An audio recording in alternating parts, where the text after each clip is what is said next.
everyone, it's Jack and Sam from Cultaholic.com, and there have been more NXT tapings, Sam. Isn't there? Yes. It's ridiculous. How much do they want to tape? I know, 2 days. This is again courtesy of, we have to give a massive thanks to Brian Druckenmiller, who always provides us with lovely reports, because I believe he's a man in the local area who visits the NXT tapings and has a bloody wonderful time doing so. I believe he's an English professor. Really? Yeah. Oh my God, Brian, Professor Druckenmiller, thank you very much. So yes, let's take a look at today's one and only headline. Yes, we take a look at various NXT spoilers, including several high-profile returns. So be warned. Be warned, the spoilers. There are spoilers in this one. If you don't want to know spoilers, then this is your last chance. Let's absolutely crack on. So Brian's titled this one, tonight's story, Welcome Back, Everybody. Oh, nice. Brian, you naughty man. First of all, Io Shirai comes out. She's obviously a heel now. New music, new look, totally badass. This is the Io NXT needs. She gets in the ring and pulls a Roman Reigns. She stands in the ring, pulls up the mic to speak and gets booed. This is my yard. When Reigns had just beaten Taker, yeah. This goes on for about 10 minutes. Until she simply says, I don't need any friends, I don't need any of you. Oh, she drops the mic and leaves. She's effing great. Brian, what's your language, mate? Can't be saying that. No, but this seems really good. He didn't say the word. We're not allowed to say the big three, but we can allude to them. Yes, that sounds really cool. That sounds really good. I'm excited to see where Io Shirai goes. Yeah, they need a proper badass. As we were saying yesterday, I think somebody that isn't Shayna or involved in her stable. I think is a great idea. Yep. Then the first match of the tapings, Matt Riddle defeating Arturo Ruas with repeated elbows / forearms to the head. The ref called for the bell, so it was like an enforced stoppage. Great mixed martial arts match, no real spots, felt like a shoot fight with a planned finish. After the match, a masked man in a hoodie, not CM Punk, Brian, hit the ring and beat Riddle from behind. Beat up Riddle from behind. He revealed himself to be return number 1 of the night, Killian Dane. Yes! I am so happy with this. I'm buzzing for him. So happy. Obviously, we have a bit of a connection to Killian Dane because he was the first ever WCPW champion when he was Big Damo. Really nice man. I've just totally killed his character there. He's a lovely bloke. Yeah, he's a great guy. But he's a great wrestler. Deserves this very much. He absolutely deserves a big push as a solo monster, because that's what he is. He's great. A beast. He was great in Sanity, but then once they hit the main roster and just fell apart, I was like, oh, Big Damo. Yeah, I think Sanity the wheels started to fall off a little bit in NXT, because it was sort of like, so what are they? Are they anarchists? Are they like, why are they sort of adhering to rules? What's going on? Yeah. But like, they had some great standout moments, but I think putting Killian Dane on his own is a very, very smart move. Me too. He continued beating up Riddle on the ramp, all the way up the ramp, laid him out on the stage and did a running senton that collapsed the stage. Oh, big spot for Killian Dane. Excellent. Then the next match, Kushida defeating return number 2, Apollo Crews. Okay, that's a bit of a weird one, but again, it's somebody who's not been on TV in a while, so... It's somebody who could use, I guess, the boost that NXT would give him if he went back down. And could bring a lot to NXT's on-screen product as well. Yes, absolutely. A damn good back-and-forth match, says Brian. Almost forgot how great Apollo Crews is, as we all did. Apart from Pacitti, who predicted that he would win the Battle Royal at WrestleMania 35. No, lost count there. And Kushida ended the match with the hoverboard lock. Then Adam Cole came out and declared himself a fighting champion, I imagine ironically, because he's a heel. Yes. He said that he was going to put the title on the line against this guy, and then rolled video footage of Johnny Gargano as NXT champ visiting a wrestling school. Cole then called out, not Gargano, but one of the students at the wrestling school, named Twan Tucker. I love that. Twan Tucker. Tucker comes out. Seems like a pretty big guy from the pictures I've seen. And Cole promises that there'll be no interference, it's just a one-on-one match. Tucker says, well, I didn't come alone. And then Gargano's music hit. Gargano jumped Cole, they brawled around the crowd and towards the stage.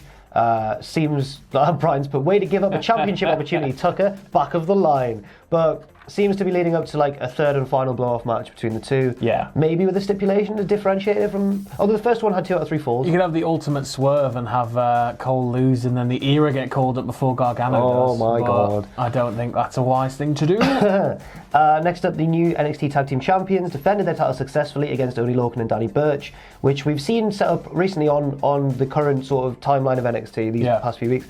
Match of the night, in my opinion, says Brian. Really good match. After the match, Kyle O'Reilly and Bobby Fish stood on the stage, and the teams had a good old-fashioned stare down. Next up, Gargano and Cole come back through the crowd, still fighting. They've been fighting all this while. And they could have had a match of the night backstage. We'll never know. The two make it back. They just clearly got backstage. I mean, NXT do the backstage brawl stuff. You might see some of it like peppered into the episode. Yeah, true. The two make it back to the ring. Johnny locks in the Gargano escape. Cole taps, and Johnny leaves, giving him, I guess, a claim to another title shot. Yeah. Sound like I'm talking about Game of Thrones there, giving him a claim to the crown of the Stormlands or whatever. I don't know, yeah. Next match, Jordan Miles, who used to be, of course, ACH, defeated Angel Garza or Hector Garza Jr. in the semi-finals match for the NXT Breakout Tournament. This tournament that Regal announced on our news video about the spoilers from the previous day's tapings. Yes. Which was basically a tournament featuring people who hadn't yet appeared on NXT TV. A lot of new signings, a lot of exciting indie people, including Jordan Miles or ACH and Angel Garza. But Jordan Miles won, and after the match shouted, "I'm going to take over." But no formal announcement was actually made as to when the tournament finals will be held. But I think it's safe to sort of assume that it'll be at TakeOver Toronto for SummerSlam weekend. I mean, they need to start getting the matches in there hot and fast, don't they? So, yes. Yeah. Then Bianca Belair defeated Jia Lee. No further notes on that one. I guess it was probably just a straightforward kind of victory.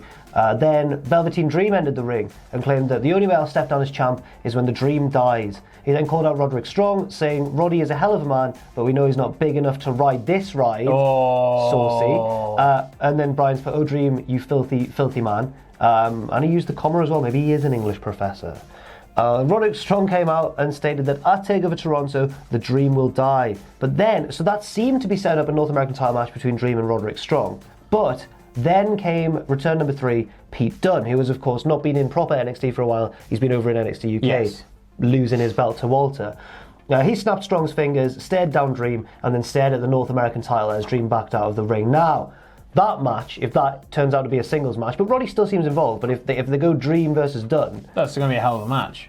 And Jim Smallman as well, we both had the same answer. Someone was asking on Twitter, what's going to be like the WrestleMania main event in 10 years? Yeah. And we both said Dream versus Dunne, independently of each other. Yeah. But, like, it's such a good contrast, like the ultra-serious Pete Dunne, and then Do you really think Dream. they put an English person in the main event of Mania? I don't know, it was a bit of a fanciful, but it was like a dream, it was like what we wanted to see, I guess, as well. And I just can't wait. I like Roderick Strong a lot as well, but I really want that to be a singles match, just for my own selfish reasons.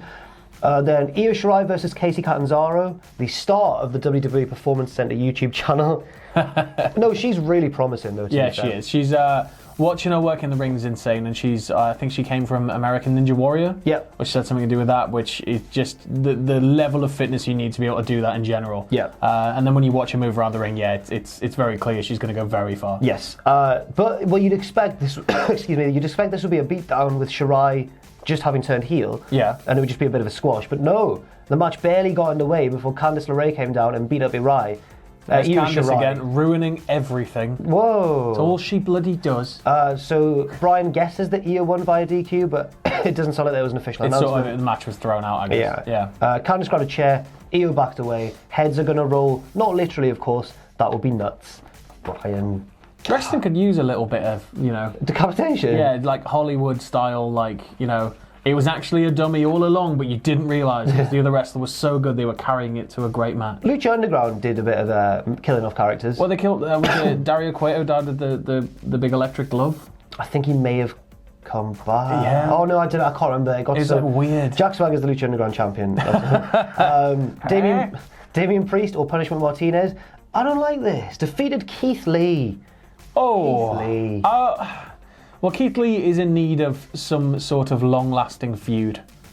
He needs one. He's the man of the hour, Sam. Yeah, but how are you going to get somebody like Punishment Martinez over with an audience has never seen him? I know. If you got somebody the audience adores, like Keith Lee, there's your way to do it. He beat Keith Lee he didn't beat him clean. Excuse me. There were some sneaky shenanigans involving the referee, and then he hit a crossroads. Solid match, says Brian, though I wish Keith Lee won more. Yeah, I wish he was featured a bit more. Yeah. He got injured at an opportune time. He will be. Then Tyler Breeze versus Jackson Riker of the Forgotten Sons, the big one in the Forgotten Sons. But Tyler Breeze won with a roll-up. Immediately following the match, the Forgotten Sons pummeled Breeze, which led to return number 4, Fandango. Oh! I'm excited. But please don't just do the fashion police again. They're great. Give them something interesting. I love the fashion. Maybe don't put them together. Just make it like a matey save. Sam. Just give them both singles runs. Imagine like Fandango going on a tear in a singles run. Well, yeah, but I'd love to see the fashion police in the tag division. Maybe once more, but not like a long-lasting. Don't just repeat the storylines. I'm afraid I have to disagree. Not the Fashion Files. I don't want to see the Fashion Files again, but. Oh, I'm excited. The one thing I'll say about Jackson Riker is as well, the second Vince realises he is on roster, he's being moved up. Because if you look at him, he is a Vince guy. He's absolutely shredded. Yeah. He has long hair. He looks menacing. He's going to be a big bad guy on the main roster at some point. Yeah. But yeah, we just need to make sure Vince doesn't see him. Know he's on staff. So maybe we just, we need to work out a plan. Then he and Breeze took out the Forgotten Sons. Fandango dances a lot. Probably the biggest pop of the night for his return. Right. Then we had the other semi-final from the breakout tournament. Yeah. Cameron Grimes, Trevor Lee defeating Bronson Reed, Jonah Rock in a semi-final match, setting up a final of Grimes versus Miles, Trevor Lee versus ACH. Yeah. Real quick, when Fandango came out, did he do the whole, was it like a run-in save? Because if it was, I'd be disappointed. I would have liked it if they were just beating him down and he was doing his big elaborate entrance with the dancing and the slow intro, and he's just working his way very slowly to the ring. Breeze is just getting stamped on. Help me, Dongo. I like Breeze's character voice. He's got a slightly different voice to his real voice when he's in character. He sounds more like a Zoolander character. Yeah. It's so funny. My seasonal residence in Monte Carlo. Then we had Shayna Baszler coming out. Excuse me, Sam, I can't talk. We'll have to cut this out. I'm trashing Maya Yim. I'll keep going, saying that she'll take care of her at TakeOver, and then calls her a street rat. Big Aladdin reference there. Yeah. I get it. Like Shayna's a very blunt character, so she can get away with saying stuff like that. I think, and it works without it seeming a bit too corny. Yes, Yim comes out and disagrees with Baszler's assessment. Sounds like they may have filmed a backstage segment in which Yim was taken out with the other horsewomen, but that wasn't shown, so we don't know. Right. Okay. Then Matt Riddle came out for a match, but was immediately taken out by. I thought I heard something there. But was immediately taken out by Killian Dane with a crossbody. Dane beat up Riddle again, and again Riddle was carried to the back. Oh, nice. Killian Dane being put over strong.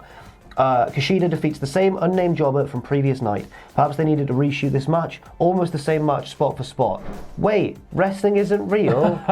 Ryan! I think if it might have been they needed to reshoot it, or they might have just been like, we've got a gap, go do it again, and whichever match was better we'll use. Yeah, maybe. Yeah. Then Regal came out. Oh! For the TakeOver contract. Big Daz. For the TakeOver contract signing between the Street Profits, O'Reilly and Fish. Yeah. Very funny back and forth and some wicked promo work from everybody. The best from the Street Profits, but forgot to write down who specifically said what. My apologies. Brian, that's all right, mate. I'm glad you're enjoying the show.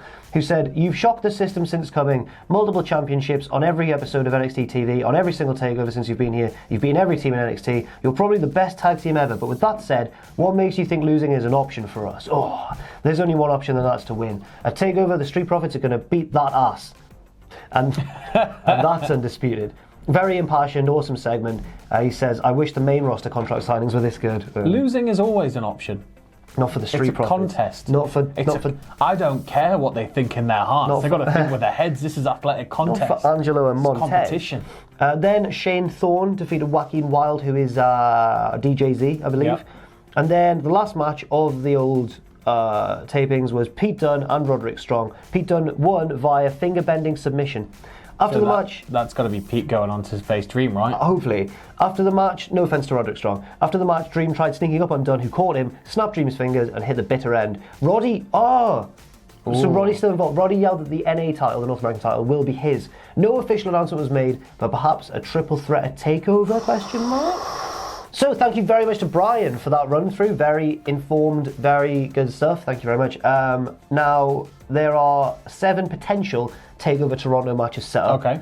2 are confirmed, but it's unclear which other three will be selected to make up the standard 5, if there are indeed 5 on the show, which they usually are. So the 2 that are confirmed, Street Profits versus O'Reilly and Fish for the NXT tag titles, and Baszler versus Yim for the women's title. The other matches that seem to be in the works, Gargano Cole 3 for the NXT title, Strong versus Dunne versus Velveteen Dream, or some combination of that for the North American title. Yeah. Io versus Candice, maybe with a hardcore stipulation. They seem to have been beating each other down with weapons quite a lot. That'd be good. Matt Riddle versus Killian Dane. Okay. And the breakout tournament finals between Cameron Grimes and Jordan Miles, Trevor Lee and ACH. Oof. That's shaping up to be a hell of a card if these matches go through with it. Yes, I don't know which ones will make it. Yeah. Maybe Riddle and Dane will be pushed back to the next takeover because it's just started off. The breakout tournament finals got to be on there. Yep. It'll probably open it, won't it? The a championship match of some sort, the NXT championship, and maybe Io and Candice, you know. Not maybe the North American title match because they always have all the titles on, don't they? Yeah. Well, it'll be the 3 titles. 4 titles. Or 4 titles. And then one other. Match, yeah. Well, out of those ones remaining, the tournament finals, I guess. Yeah. Yeah, so maybe the other... That's probably it. Okay, well... Ooh. Thanks again to Brian, and thank you for watching, and I'm just very excited. I always get excited in the build-up to a takeover. Ruined my NXT watching for graded. Pretend you've seen it for the first time. It'll be fine. Thanks very much for watching, and let us know what you think in the comments section down below. You can follow Cultaholic on Twitter @Cultaholic and on Facebook at facebook.com/Cultaholic. If you enjoy what we do, then please do check out our Patreon, patreon.com/Cultaholic, where you can pledge. And don't forget, of course, most importantly of all, to hit subscribe and to join us.